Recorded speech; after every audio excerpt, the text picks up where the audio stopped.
Malgré la fraîcheur matinale, il donne de la voix. Une trentaine d'enseignants du Collège des Explorateurs à Cergy sont regroupés devant les grilles du bâtiment. Des grilles fermées ce mardi. La totalité du personnel enseignant est en grève.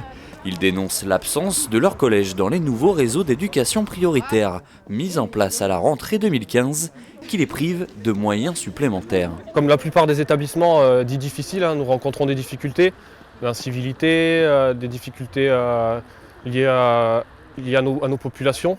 Donc je pense que ces moyens supplémentaires seraient bénéfiques et sont même, j'irais plus loin, nécessaires pour nous, pour pouvoir mieux fonctionner, proposer des enseignements plus efficaces, avoir des moyens humains supplémentaires, des moyens financiers également pour proposer plus de projets et proposer une ouverture culturelle plus grande à nos élèves.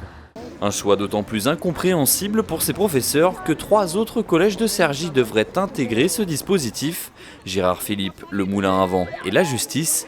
Au total dans le département, 35 collèges vont faire partie de cette nouvelle carte. Les syndicats d'enseignants ont publié un premier projet non officialisé par l'inspection académique. Argenteuil, Sarcelles et Garges-les-Gonesse seraient les mieux dotés. Pour les parents d'élèves, les conditions d'attribution ne sont pas assez claires.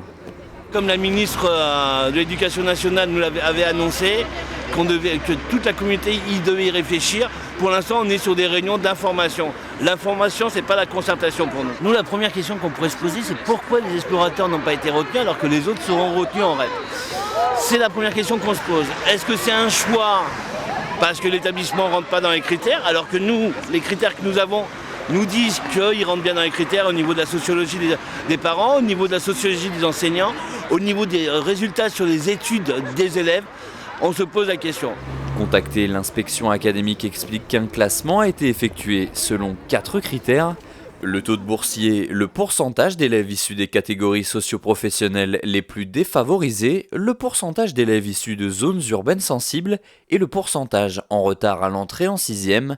La carte des REP devrait être officialisée par le ministère de l'Éducation nationale avant les vacances de Noël.